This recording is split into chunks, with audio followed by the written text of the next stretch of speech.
Hey there everyone, today I am going to be reviewing the debut album Bad Weather by Palm Reader. As those of you who follow my channel will know, I've been pretty fond of this band, Palm Reader, for quite some time now, especially their live show.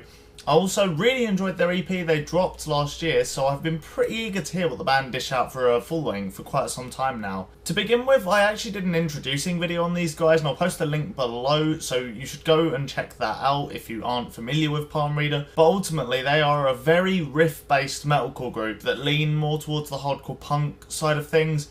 And also they have a touch of muffiness about them. I think the main draw for me personally is the vocalist. Although I think for the most part the instrumentals are pretty untouchable, the vocals really tip this band from being just good to really kind of great. Because although the musicianship is tight and they have a ton of energy, the frontman really carries a pissed off and visceral energy about him that for me is just super encapsulating and really kind of draws me in.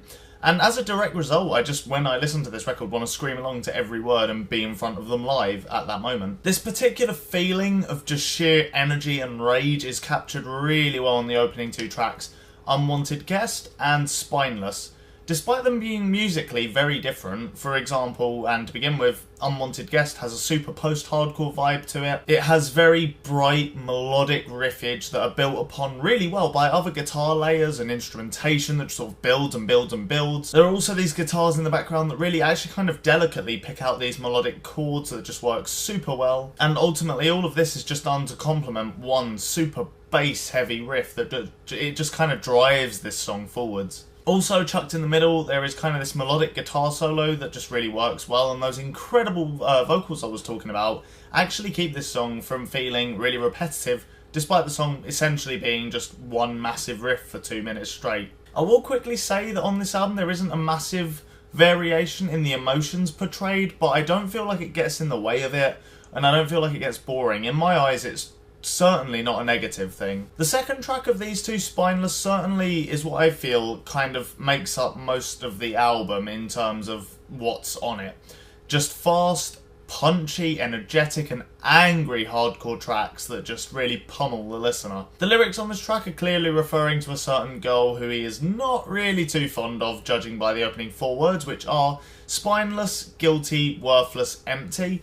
This song also carries quite a few interesting riffs, especially at the end where the breakdown comes in, but instead of just chugs and silence, it chugs followed by these hammer-on and pulled-off notes, super high up on the fretboard. I personally think it's a unique take on this moment, and this could have easily been like really generic and kind of plain, but they really did add something to it to make it feel better than it should have, in all honesty. Other highlights on this album include Echo and Seeing and Believing Are Two Different Things. They are both packed front to back with insanely pacey riffs, super jagged guitar squeals, and at moments some really mathy moments. On Echo there is one moment that for me really stands out. The drummer plays this super fast kind of snare roll that just drives forward, and it has really definitive accents in it. And the guitars complement these accents in a very similar fashion to what, Dillinger Escape Plan would do. And it's played super tightly and it's just really impressive, although it's slightly slower than perhaps Dillinger do in their more chaotic moments. To be honest, I kind of wish there were more moments on this album as a whole, because these moments are kind of unique to Palm Reader. I haven't really heard many bands do it, and it sounds really great, to be honest. There were a couple of moments on this album where I thought they used some slightly forgettable riffs here and there, and was somewhat predictable. For example, the song Uncomfortably Lucid just really failed to capture my attention for the most part. Its performance is still really good, I can't knock them for that, I can't on pretty much any of these tracks. But another song that was guilty of this in my opinion was The Fox and the Crow.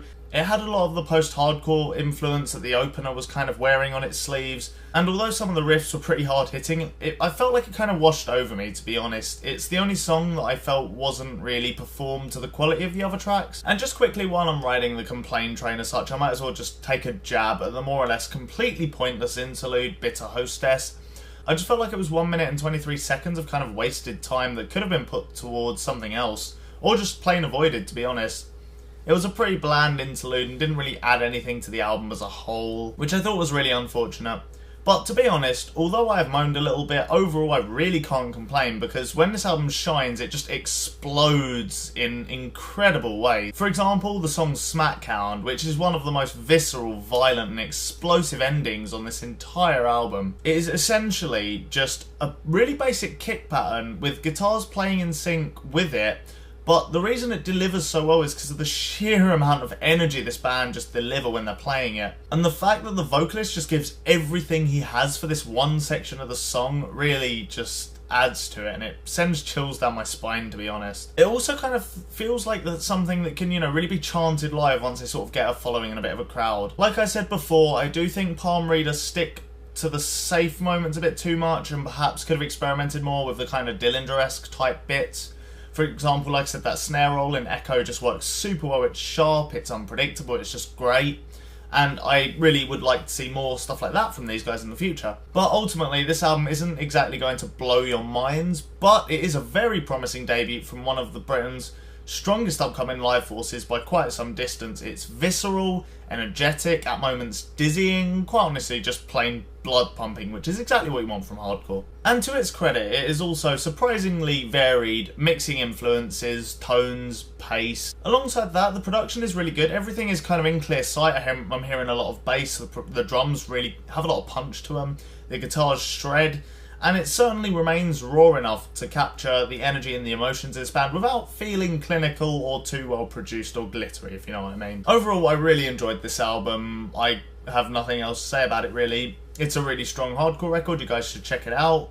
I would award it a 6.5 to a 7 out of 10. Really enjoyed this album. It had a bunch of really awesome tracks that are going to stick with me for some time. If you enjoyed this video, make sure to like, comment and subscribe. And if you've heard this album, make sure to let me know what you thought of it. Like I said, really enjoyed it, so I'd love to hear some of your opinions on it, why you thought what you thought and stuff like that. And also, I'll catch you guys and gals later.